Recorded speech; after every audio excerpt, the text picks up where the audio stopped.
আসসালামু আলাইকুম। Hello everyone, this is Mamun and welcome to my channel. আজকে আপনাদের শেখাতে যাচ্ছি আরেকটা অ্যাডভান্স স্ট্রাকচার, এটা হচ্ছে প্রোন টু।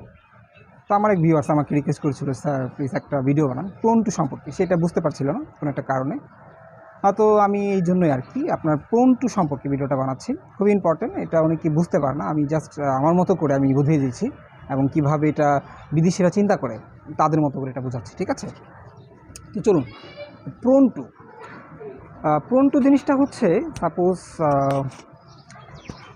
ধরুন যে আমার বোন, আমি এভাবে বলছি যে আমার বোন, অথবা যে কোনো পার্সন হতে পারে, অথবা আপনাদের বন্ধু হতে পারে, অথবা আপনাদের যে হতে পারে, যে কেউ কোনো একটা জিনিস তাকে যদি এটা তাকে বলেন, মানে তার এটা, মানে এটা বলছে ন্যাচারাল যে টেন্ডেন্সি, তার প্রাকৃতিক স্বভাবে এরকম, ঠিক আছে? মানে ট্রান্ড ইন্টু সেটা তৎক্ষণাৎ এটা তার পরিণত হয়ে যায়, মানে এফেক্টেড হয়ে যায়। কীরকম আমি বোঝাই, যেমন আপনি কোনো একটা কথা আপনি আপনার কোনো একটা ফ্রেন্ডকে বলছেন, ঠিক আছে, যে কোনো কিছু, সে এটা কী করবে, সে এটা গিয়ে আরেকজনের কাছে যেটা আরও মশলা লাগিয়ে আর অনেক কিছু লাগিয়ে সেটাকে আরও বড়চড় করে বলবে, মানে সেটাতে প্রোন টু। মানে প্রোন টু মানে কি, সেটাতে প্রভাবিত হয়ে যায়, মানে অ্যাফেক্টেড হয়ে যায়। মানে আমরা অনেক সময় বলি না যে এই বাচ্চাটাকে আইসক্রিম দিও না, সে আইসক্রিম দিলেই তার ঠান্ডা লেগে যাবে, মানে সেটা তুরন্ত অ্যাফেক্টেড হয়ে যায়। এটাকে বলা হয় মানে প্রোন টু। মানে প্রোন টু এরকম হতে পারে যে আপনার কোনো এক বন্ধু হতে পারে, তার সামনে যদি আপনি কোনো ধরনের কথা বলেন, সে তুরন্ত রেগে যায়, ঠিক আছে? মানে সে প্রোন টু হয়ে যায়, মানে তার সাথে আপনি যে কোনো ধরনের কথা বলেন, সে তৎক্ষণাৎ সে রেগে যায়, মানে সে প্রোন টু হয়ে যায়। মানে প্রোন টু শব্দের অর্থ এখানে আপনার বলতে পারেন প্রবাহিত হওয়া, মানে তার ন্যাচারাল যে টেন্ডেন্সি, তার ন্যাচারাল টেন্ডেন্সি হচ্ছে মানে সে একটা থেকে আরেকটাতে হয়ে যাওয়া। আমি কয়েকটা আপনাদের উদাহরণ দিই, তাহলে বিষয়টা বুঝতে পারবেন। এবং এটার স্ট্রাকচারটা বানিয়ে দিই। স্ট্রাকচারটা হচ্ছে সাবজেক্ট প্লাস অ্যামিজার, তারপর হচ্ছে আপনার প্রোন টু, তারপর যদি আপনি কোনো ধরনের নাউন অথবা কোনো অ্যাডজেক্টিভ দিতে চান তাহলে দিতে পারবেন, অথবা আপনি চাইলে ভার্ব থাকলে ভার্বের সাথে আইনযোগ করতে পারবেন।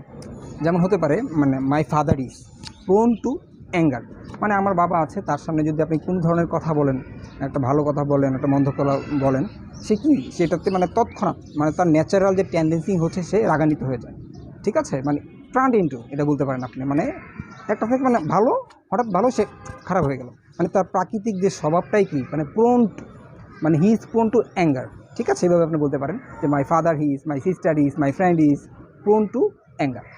তারপর আপনি বলতে পারেন যে আমার সাপোজ ধরেন দিতে পারেন যে আমার বোন অথবা আমার ওয়াইফ হতে পারে, যে তার সামনে যদি আপনি কোনো একটা কথা বলেন যে এটা তো এই ঘটছে, সেটা কী করে আরেকজনের কাছে গিয়ে আর এটাকে বড়চড়ো করে বলতে থাকে, মানে তার প্রাকৃতিক স্বভাবেই সে প্রোন টু, মানে প্রবাহিত কোনো একটা জিনিসের প্রতি।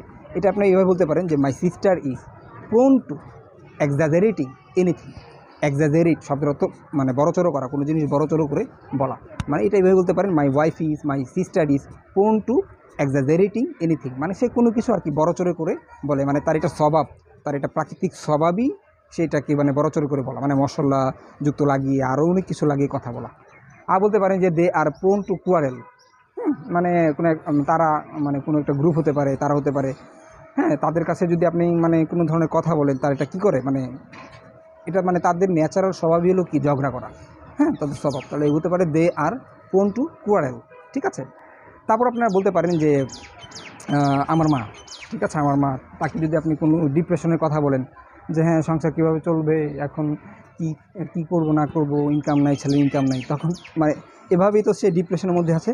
আবার আপনি যদি এসে তাকে বলেন যে আরও ডিপ্রেশনযুক্ত কথা বলেন, তখন সেটা কী বলে, সেটা তৎক্ষণাৎ মানে প্রোন টু হয়ে যায়, মানে প্রবাহিত হয়ে যায়, অ্যাফেক্টেড, মানে ন্যাচারাল যে তার স্বভাবই, তার যে ন্যাচারাল যে টেন্ডেন্সি, তার স্বভাবই হচ্ছে কি মানে প্রোন টু হয়ে যাওয়া, মানে ডিপ্রেশনে চলে যাওয়া, ঠিক আছে? এটা হচ্ছে প্রবাহিত হওয়া।